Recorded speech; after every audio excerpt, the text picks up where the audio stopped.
Bismillahirrahmanirrahim. Assalamu alaikum. My name is Kashiful Khair and I am from BS Chemistry Department and my ID is 018. Today I am here to present the topic of industrial chemistry, which is explosive chemistry, fundamentals and design consideration for explosive chemistry. So these are the contents of my presentation that I am going to present. First of all, I will tell you the introduction of explosive, then history, characteristics of explosive, properties of explosive, ingredients that we must take in consideration during explosive manufacturing, types, selection of explosive, classification of explosive, preparation and chemistry of explosive, blasting steps, then applications of explosive, what are rocket propellants, then I will tell you about fire triangle, then effect of it, then causes and what to do for prevention from explosive, environmental concerns and safety, and at large a summary of my whole presentation. So let's start with the introduction of the explosive. Basically, an explosive is a reactive substance that contains a great amount of potential energy that can produce an explosion if released suddenly, usually accompanied by the production of light, heat, sound, and pressure. So, an explosive is a compound or mixture which is susceptible a rapid chemical reaction into decomposition or combustion with the rapid generation of heat and gases with a combined volume much larger than the original substance. The explosive material consists of chemical compounds or mixtures which, when subjected to sudden shock, get oxidized and release huge amount of energy in an extremely brief period, which is observed in the form of an explosion. And the energy that is released will be in the form of potential energy. The potential energy stored in an explosive material may be of three types. Number one is chemical energy, which will be as nitroglycerin or grain dust. A second one is pressurized gas such as gas cylinders, aerosol cans, or believe. And the third one is nuclear energy such as in the fissile isotopes like uranium 235 and plutonium. So moving toward the history of the explosive. The first most primitive explosive known to mankind is supposed to be gunpowder, and it was invented in 1250 AD by a Chinese, and also Arabs and Hindus had a little bit of knowledge about uh, gunpowder. Then the earliest explosive consisted of charcoal, sulfur, and nitrate of either sodium or potassium, and they are known today. Next, we will study the characteristics of explosive. So basically, there are four characteristics of explosive. Firstly, explosive is a chemical compound or mixture which is ignited by heat, shock, impact, friction, or a combination of these conditions. Second one, upon ignition, explosive decomposes rapidly into a detonation. Third one, there is a rapid release of heat and large quantities of high pressure gases that expand rapidly with sufficient force to overcome confining forces. And the fourth one is the energy released by the detonation of explosive produces four basic effects. Number one is rock fragmentation, number two, rock displacement, number three, ground vibration, and number four, air blast. Now we will see the properties of explosive. So here the density is the first and the most promising property of the explosive. The density of an explosive may be expressed in terms of specific gravity. And specific gravity is the ratio of the density of the explosive to the density of water under standard conditions.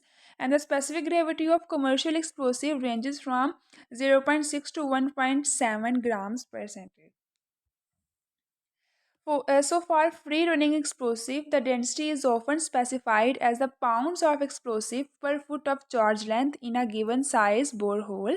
So, with few exceptions, denser explosive give higher detonation velocities and pressure, and less denser explosive will give lower detonation velocities and pressures.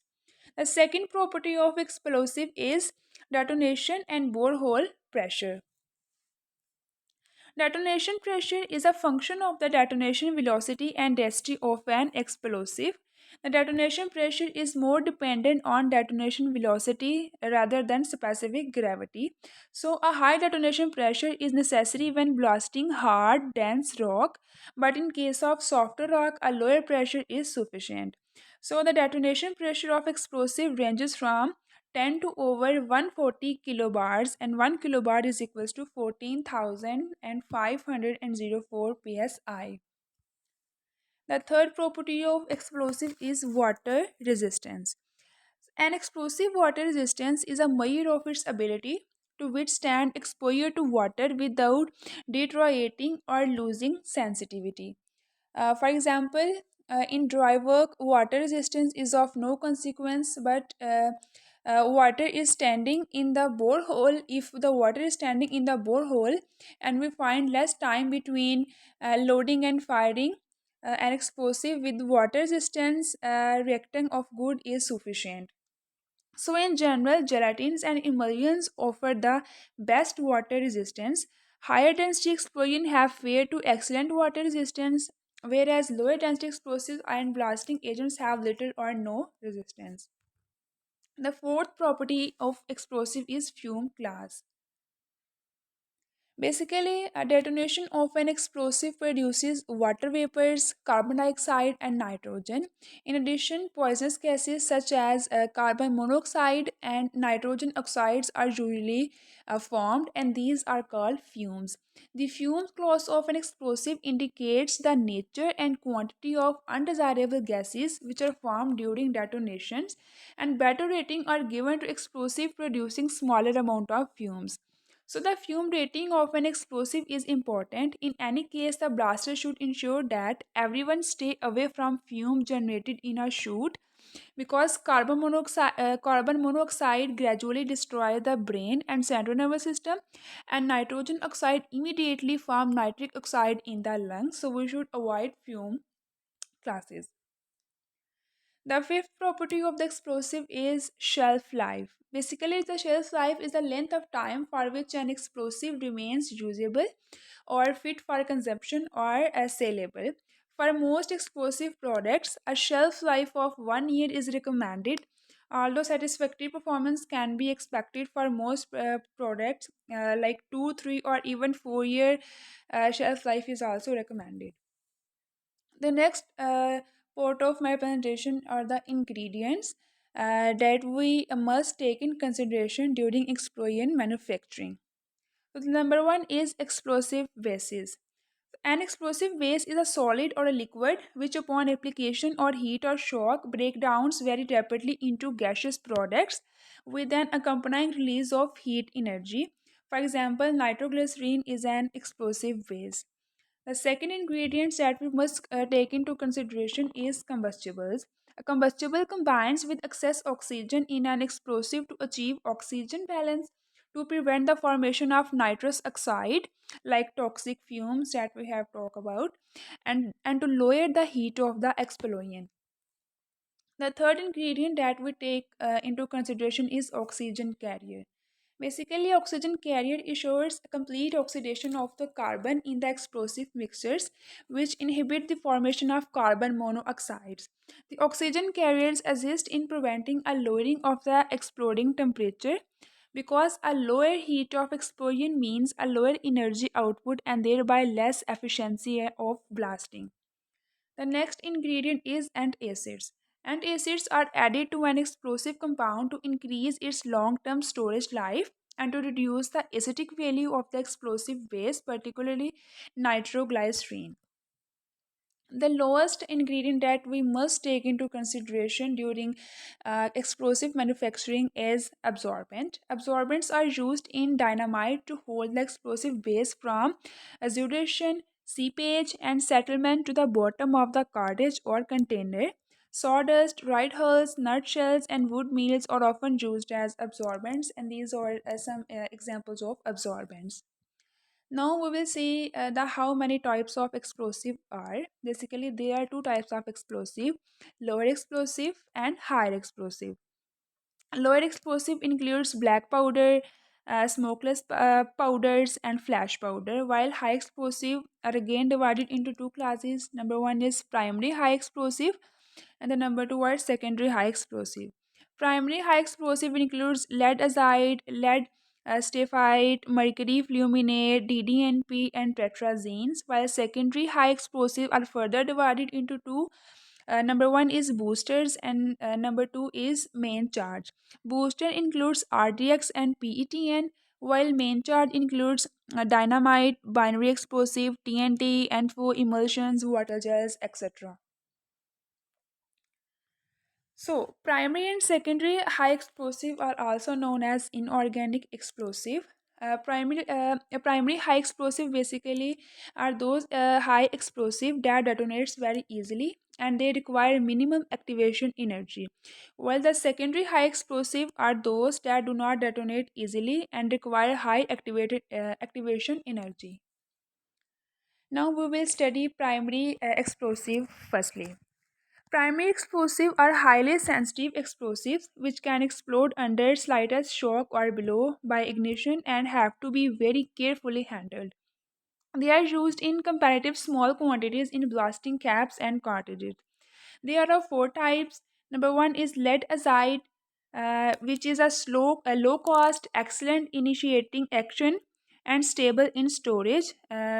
Lead azide reacts with brass and caps loaded with, and it is made up of aluminium. The next is mercury fluminate. Mercury fluminate is more sensitive as well as more expensive than lead azide, but it is slightly toxic. Tetrazine is of low initiating primary explosive and it is mainly used as a detonator. And the last one is diazodonitrophenol, DDNP, and it is quite sensitive and has high brisance value and it is used in blasting caps. Then there are some early example of primary high explosive. The number one is glycerine, which will give us nitroglycerine, and the number two are uh, pentaerythriol, which will give us pentaerythriol tetranitrate. Firstly, we will see how nitroglycerine is produced. Nitroglycerine detonates by rapidly rearranging to a collection of small stable gas molecules which releasing a huge quantity of heat and pressure. Here we can see that there is a reaction which is showing us that 4 molecules of nitroglycerine under detonation give us 12 molecules of carbon dioxide, 10 molecules of water with 6 molecules of nitrogen and 1 molecule of oxygen. Pure nitroglycerine is way too sensitive to be a useful explosive. So it was a invention of dynamite by Alfred Nobel that converted nitroglycerine into a useful commercially and militarily explosive by mixing nitroglycerine with clay and forming the mixture into dynamite sticks. So we can make dynamite by nitroglycerine also. The second one is nitrogen triiodide. Nitrogen triiodide also detonates by rearrangement to a collection of small stable gas molecules. Here in the equation, we can see that two molecules of triiodide gave one nitrogen and three iodide molecules. Now we will study second high explosive chemicals. Compounds which are not easily detonated but which can be detonated intentionally to cause very high energy explosions are known as secondary high explosive. Secondary high explosives require a small amount of primary explosive to set them off.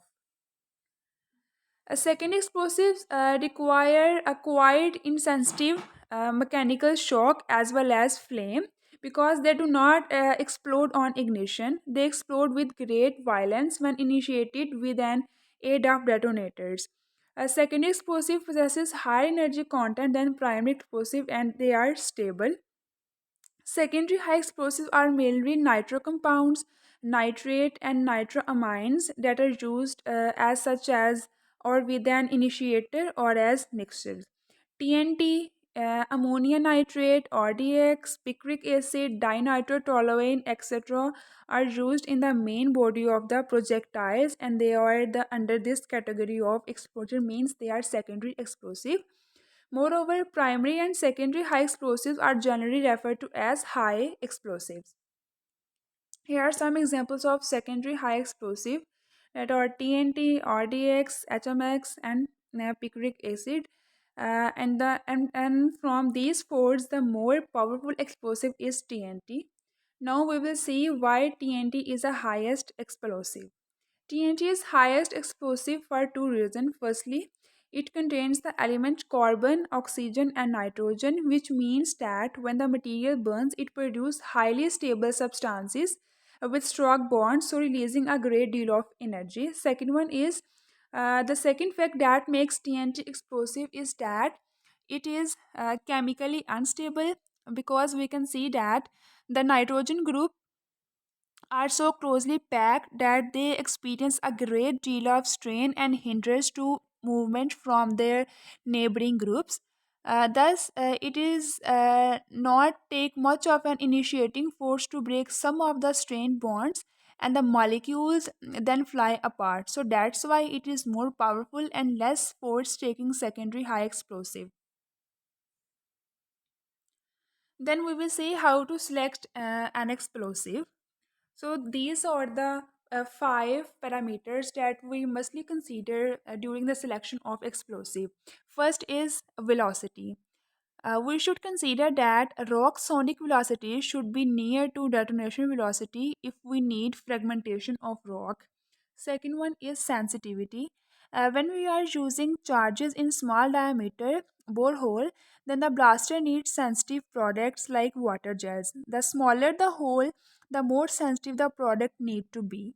Then there is water resistant. As we talked earlier, explosives should be water resistant because more water resistance explosive will be more blasting agents. Then they are gas or pressure release, amount of gas and pressure released when the explosive product detonates. Generally, the more gas release, the more heave or displacement will be possible. The fifth and the last selection property is fume quality. Gas, in fact, poisonous gases like carbon monoxide release, so we should also take in consideration fume quality. Then we will now study the classification of explosions. Basically, there are two types of explosion that usually occur. Like, first one is physical explosion, and the second one is chemical explosion. Physical explosion is the explosion in which a physical reaction takes place, like overloading a container with compressed air, and the second one is chemical explosion, in which chemical reactions are involved. Chemical explosion then further divided into two types. First one is uniform reaction, and the second one are propagating reaction. Uniform reactions are further divided into three, which are thermal explosion, detonation like shock wave, and deflagration like normal transport type of explosion. We will study one by one in the upcoming slides. Now, on the basis of a classification of explosion, there are two types of explosive. Number one, chemical, which will also further divided into three: decomposition, deflagration, and detonation. And the second one is exotic. So, firstly, we will study chemical explosions. First type of chemical explosives are decomposition. Chemical decomposition takes years, day, or fraction of seconds. So it is a slow process and takes place in storage. Basically, decomposition is in interest only for from a stability point. The second one is fire. Fire is a slow form of deflagration. The second point is deflagration. In deflagration, decomposition of an explosive material is propagated by a flame from which moves slowly through the explosive material at speed less than the speed of sounds. Propagating reaction, in which the energy transfer from the reaction zone to the unreacted zone is accomplished through ordinary transport process such as heat and mass transfer. The third one is detonation or explosion process. Propagating reaction. Detonation is a propagating reaction in which energy is transferred from the reaction zone to the unreacted zone on a reaction shock wave. and the velocity of the shock wave always exceeded sonic velocity in the reactant. Here is deflagration. Deflagration means combustion with flame at a speed at non-turbulent velocity of zero point 0.5 to 1 meters per second, and the pressure rises by heat balance in fixed volume with pressure ratio of about 10%. Then the detonation, which is of highly turbulent combustion, and detonation is very high flame speed, and it is extremely high pressure, like 10 of bars. Then there are exotic explosives. In addition to chemical explosive, there are a number of more exotic explosive materials and exotic methods of causing explosions. For example, example includes nuclear explosives and abruptly heating a substance to a plasma state with a high intensity laser or electric arc. Laser and arc heating are used in laser detonators, exploding bridge wires detonators, and exploding fire initiator, where a shock wave and then detonation in conventional chemical explosive material is created by laser or electric arc heating. Now we will study the preparation of some important explosive and their uses. Firstly, we will see lead azide.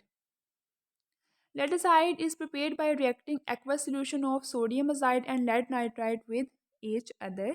So when as aqueous solution of sodium azide and lead nitride will be treated, a lead azide will be produced. So during the preparation of lead azide, the formation of large crystals must be avoided, since the breakup of the crystalline needles may produce an explosion. Accordingly, technical grade product is mostly manufactured which contain 92 to 96% lead azide, and it is precipitated in the presence of dextrin, polyvinyl alcohol, or other substances which interfere with crystal growth. Lead azide is used in detonators to initiate secondary explosive. It is used in commercially usable form, and it is a white to buffer buff powder. Lead azide is employed as an initiating explosive in blasting caps. When used as a primary charge, lead azide is effective in smaller quantities than mercury fulminate because it has a higher triggering rate, and unlike mercury fulminate, lead azide cannot be dead pressed by even relatively at low pressures. So, in order to improve its flammability, an easily flammable additive such as lead trinitroarsenic is added. The next is mercury fulminate. Mercury fulminate is prepared by dissolving mercury in nitric acid, after which the solution is poured into 95% ethanol. So, after a short time, vigorous gas evolution takes place and crystals are formed. And when the reaction is complete, the crystals are filtered by suction and washed until they become neutral. The mercury fulminate product is obtained as small brown to grey pyramid shaped crystals, and the color is caused by the presence of colloidal mercury. The thermal decomposition of mercury to fulminate can begin at temperature as low as 100 degrees Celsius, though it proceeds at a much higher rate with increasing temperature. A possible reaction for the decomposition of mercury fulminate yields carbon dioxide gas, nitrogen oxide, nitrogen gas, and a combination of relatively stable mercury salts. So this is a reaction. So it was used in compressed form in the manufacture of blasting caps and precaution caps, and the material, the shells, and the caps are made of copper. Then we have a trinitrotoluene like TNT. In industry, TNT is produced in a three-step process. First, toluene is nitrated with a mixture of sulfuric and nitric acid to produce mononitrotoluene (MNT). Then the mononitrotoluene is separated and then renitrated to dinitrotoluene or DNT. In the final and the third step, the DNT is nitrated to trinitrotoluene or TNT using an anhydrous mixture of nitric acid and oleum. And nitric acid is consumed by the manufacturing process, but the diluted sulfuric acid can be reconcentrated and reused again. This is the reaction of the manufacturing of the TNT in industry. TNT is one of the most commonly used explosive for military, industrial, and mining applications. TNT has been used in conjunction with hydraulic fracturing, a process which is used to recover oil and gas from shale formations. The technique involves displacing and detonating nitroglycerine in hydrolytically induced fractures, which are followed by the well bore shore using platinized TNT. Additionally, it is stable compared to the other highly explosive. So, in order to initiate an explosive, TNT must first be detonated using a pressure wave from a more sensitive explosive, which is called an explosive booster. Then we will now study gunpowder manufacturing. Gunpowder, also known as black powder, is a chemical explosive that earliest known. It is a mixture of sulfur, charcoal, and potassium nitrate, which is also known as saltpeter. The sulfur and charcoal act as a fuel, and the saltpeter is an oxidizer.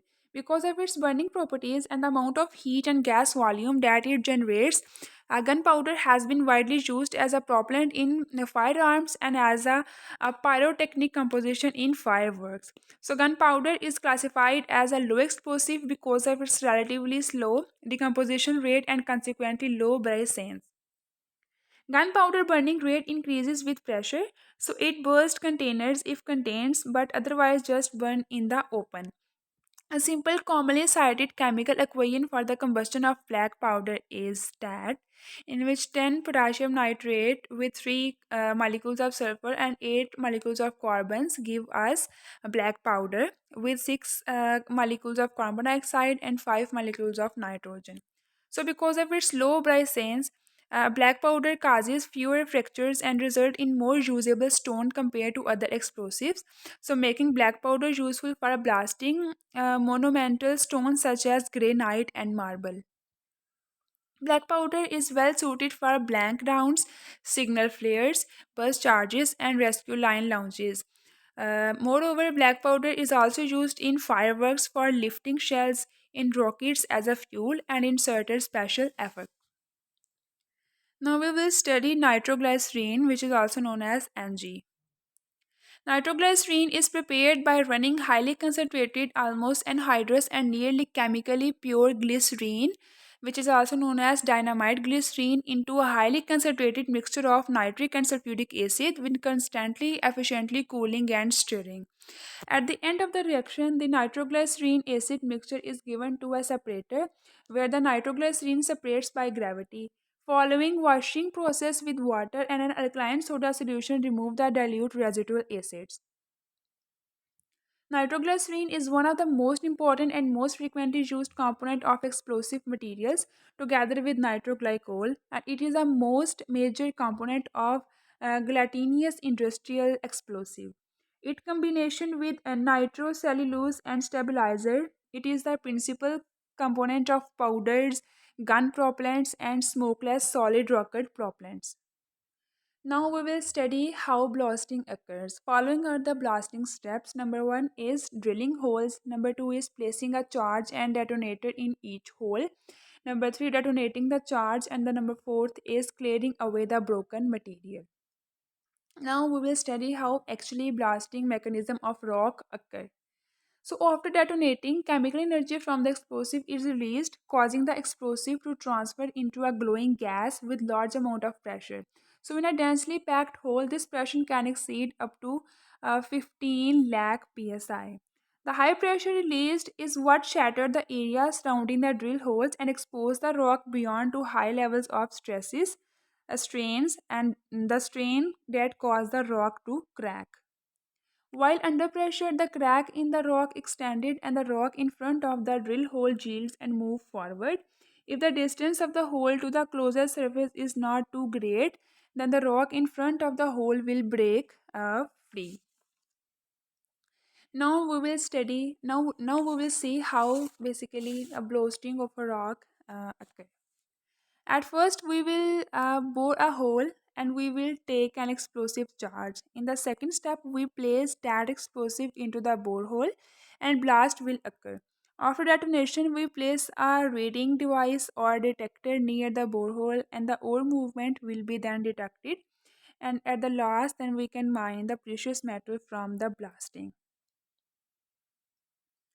Now we will study the applications of explosive. Explosive chemistry is of high importance and it is used in commercial applications, for civilian applications, for military, industrial, and for safety equipments.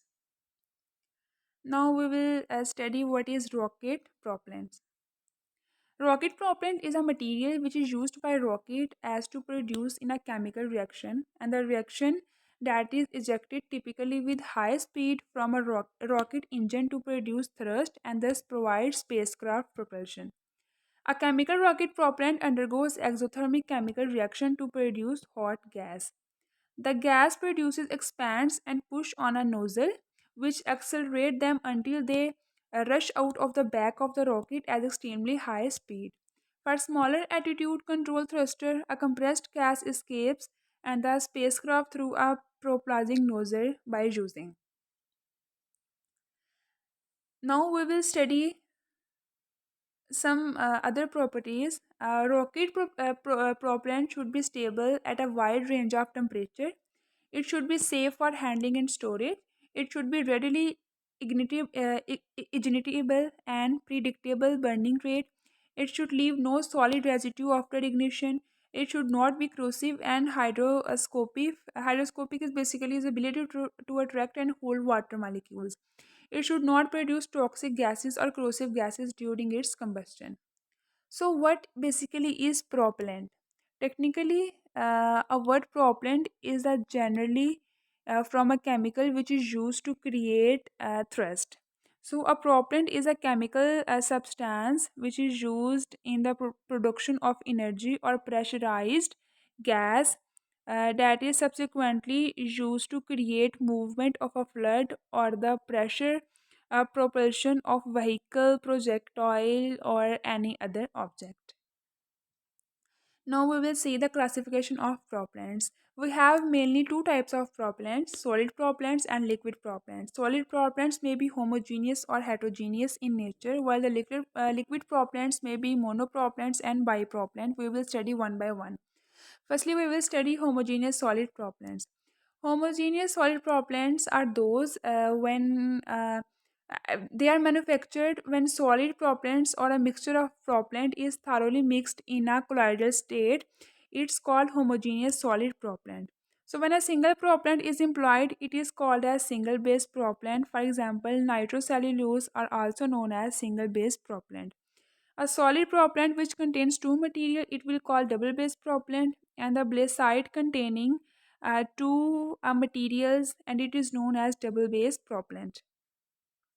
The second are heterogeneous solid propellant. Heterogeneous solid propellants are manufactured when an oxidizing agent is dispersed in a fuel mass, and the solid propellant is called heterogeneous or composite. Gunpowder is the oldest composite propellant, and gunpowder is a heterogeneous solid propellant. A heterogeneous solid propellant gives a flame temperature of 800 to 1500 degrees Celsius, and the volume of the gases is about 400 times the volume of the charge.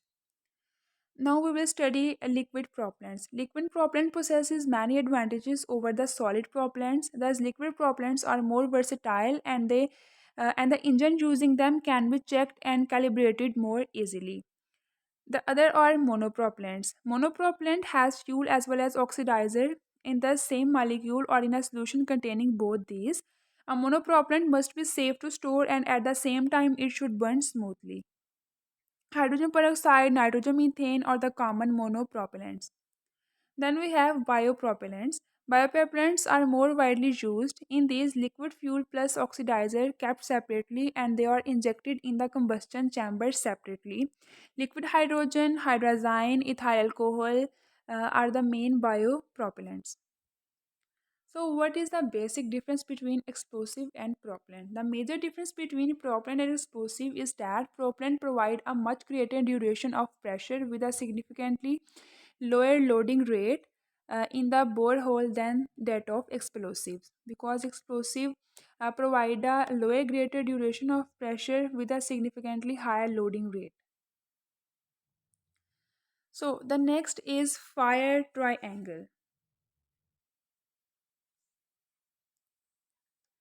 So for what purpose fire triangle is used? Fire triangle is used to show the three elements that when present together can cause a fire to start, and these are fuel. And the fuel must be of three types. Number one is liquid, that will be of gasoline, acetone, ether, pentane. Second type of fuels are solid, like plastics, wood, dust, fibers, metal particles. And the third type of fuels are gases like acetylene, propane, carbon monoxide, and hydrogen. The second part of fire triangle is air or oxygen, and it will contains oxidizer, which will also have three types like liquid, gases, and solids. Gases will contain oxygen, fluorine, chlorine, hydrogen peroxide, nitric acid, and perchloric acid, while the solids will be of metal peroxides and ammonium nitrate. And the third component of the fire triangle is ignition sources, and these are the uh, reason for a blasting of a explosion. And the ignition sources of spark, flame, static electricity, or heat may be.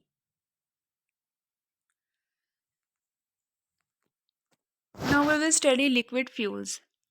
Firstly, we will study what is flash point. Flash point is basically the lowest temperature at which a flammable liquid gives off enough vapor to form an ignitable mixture with air. There are two types of liquid fuels: flammable liquids and combustible liquids. Flammable liquids are the liquids with a flash point of less than 100, and the combustible liquids with a flash point of greater than or equal to 100 Fahrenheit.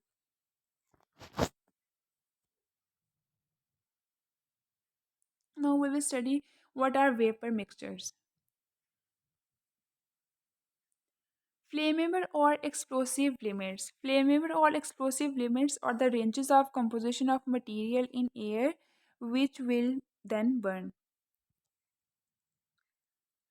We can see here that there are four limits: upper flammable limit, lower flammable limit, higher explosive limit, and lower explosive limit. Upper flammable limit and higher explosive limit are same, while the lower flammable limit and lower explosive limit are same.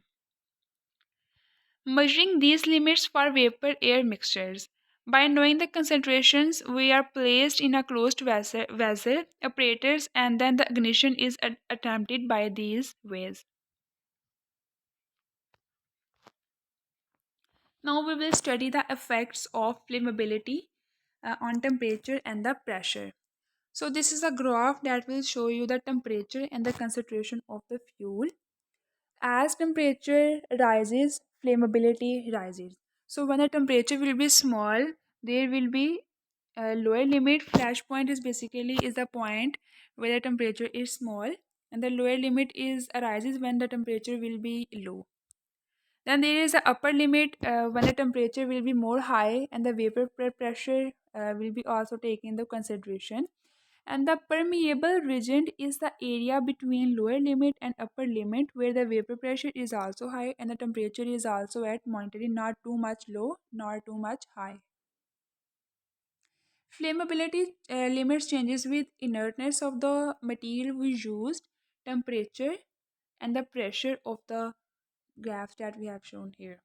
Now we will study the effects of temperature on lower limits of flammability. As we know that flammability is directly proportional to temperature. As the temperature increases, flammability increases. We can say that lower limit of flammability increases as the temperature goes towards 1400 degrees Celsius. Now we will study the effect of pressure on flammability. Lower limit have no to less effect on flammability, but a higher limit have an effect because at higher pressure flammability will be high, as we can see in this graph. So now we will study minimum ignition energy. Minimum ignition energy is basically is the lowest amount of energy which is required for ignition, and it is dependent on the temperature, percentage of combustible in combustant, and the type of compound that we are going to use. So minimum ignition energy will also affect on the stoichiometric. We can here see that in the graph there are flammability limits, two lean limit and two rich limit. Between two rich and two lean there is a ignitable point where minimum ignition energy is stoichiometric is at stoichiometric point. Now, what is autoignition temperature? It is a temperature at which the vapor ignites spontaneously from the energy of the environment, and it depends on the concentration of the vapor, material in contact, and the size of the containment. Next, what is auto-oxidation? The process of slow oxidation with accompanying evaluation of heat, sometimes leading to autoignition if the energy is not removed from the system. Liquid with relatively low volatility are mostly particularly susceptible to this problem. And the liquids with high volatility are less susceptible to auto ignition because they self cool as a result of evaporation. So they are also known as spontaneous combustion. Auto oxidations are also known as spontaneous combustions when a fire results, like oily rags in warm rooms, landfills, fires. Now, what are adiabatic compression? Fuel and air will ignite if the vapor are compressed to an adiabatic temperature that exceeds the auto ignition temperature. Adiabatic compression ignition or adiabatic compression temperature, also denoted by ACI. Diesel engines operates on this principle because there is a pre-ignition knocking in the gasoline engine.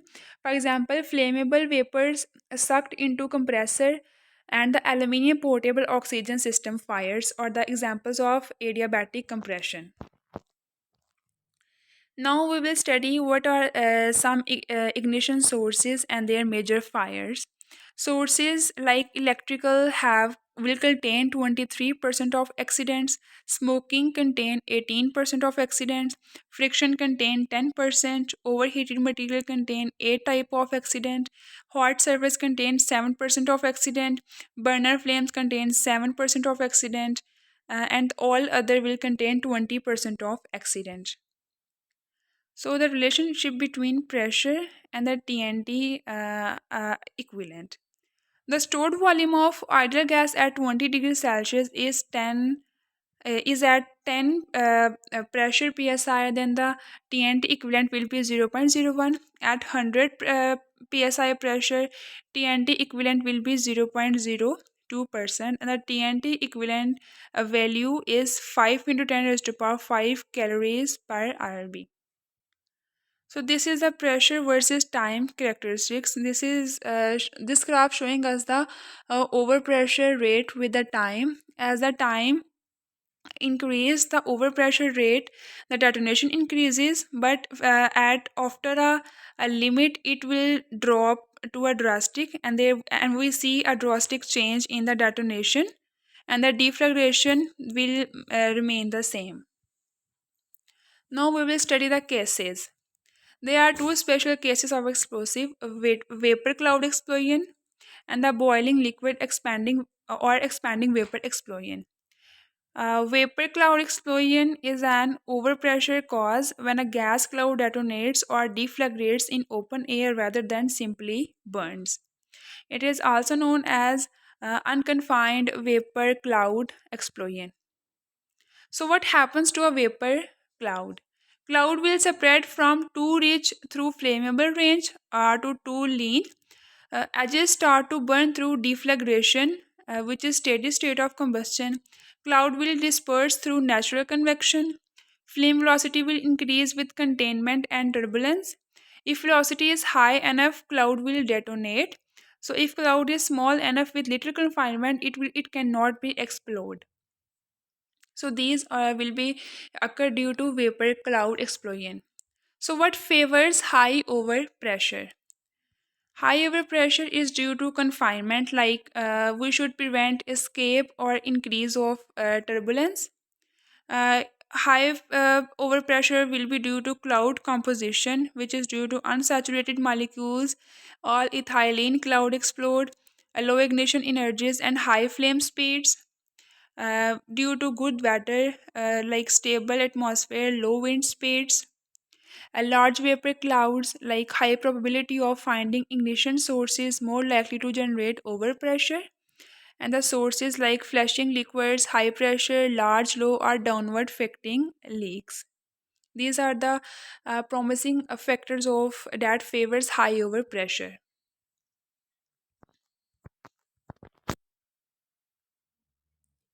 Now we will study the impacts of these clouds experience on the people.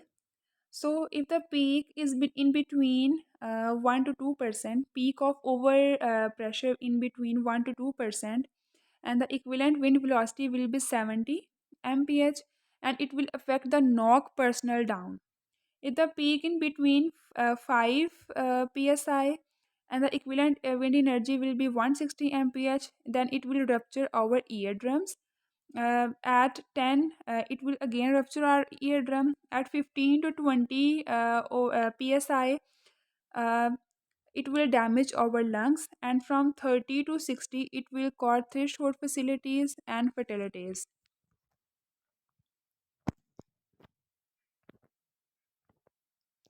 Now we will study the impact on facilities. So if the peak overpressure is from zero point 0.5 to 1%, the typical damage will be to glass window will be break. If it is between 1 to 2, it will common siding typical phase, like corrugated asbestos shatters, corrugated steel panel joint fails, wood siding blows in. And if it the peak is between 2 to 3 psi, then unreinforced concrete cinder block walls will be failed. If the peak is in between 3 to 5, a utility pole snap, oil storage tank ruptures, and from 7 to 8 psi, the typical damage to facilities will be unloaded rail cars overtune and unreinforced brick walls will be failed. So, what is more dangerous, a vapor cloud or TNT? So, what type of explosive is dominated by TNT impact, which is understood. But vapor cloud, by analysis of incident, seems to respond like TNT if we can determine the equivalent TNT. So, 1 pound of TNT has a LHV of 1890, and 1 pound of hydrocarbon has a LHV of about 19,000. So a vapor cloud with a 10% efficiency will respond like a smaller weight of TNT. So what is multi-energy models? Experts plotted efficiency against vapor clouds size, and they reached no effective conclusions. So efficiencies were between 0.1% and 50%. Recent developments in science suggested too many unknowns for simple TNT models. First is a key variable to overpressure effects, and the key variable for overpressure effectants are quantity of combustant in explosion, congestion or confinement for escape of combustion product, and the number of serial explosions.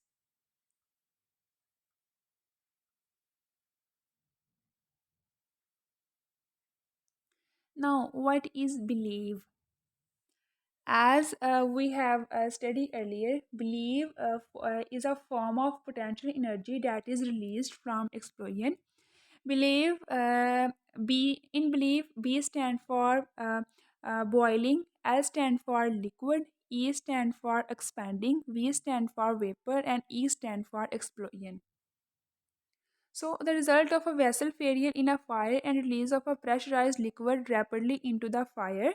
A pressure wave, a fireball, vessel fragments, and burning liquid droplets are usually the results of this. So this is a fuel source, and this is how his belief is formed. Now we will study the designs for prevention. Firstly, we should eliminate ignition sources like fires or flames,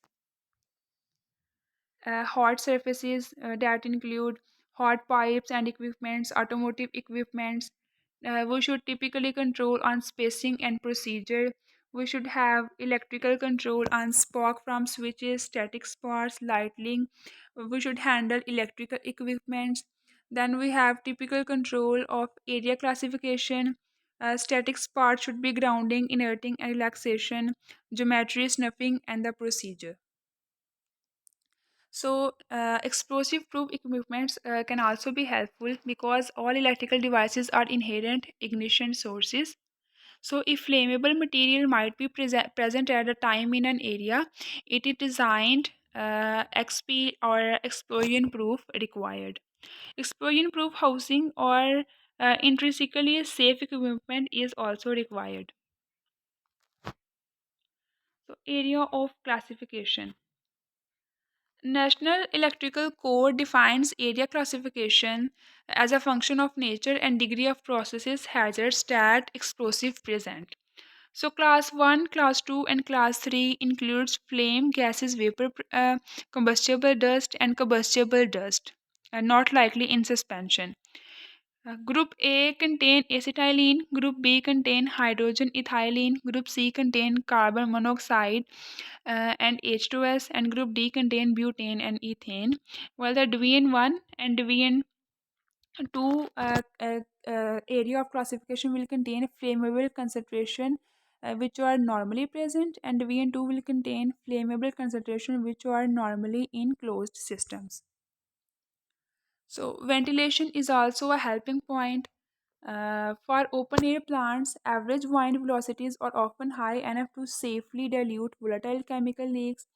For a plant inside the building, local ventilation like purge boxes, elephant trunks, and the dilution ventilation when many small point of possible leaks exist may also help in safety.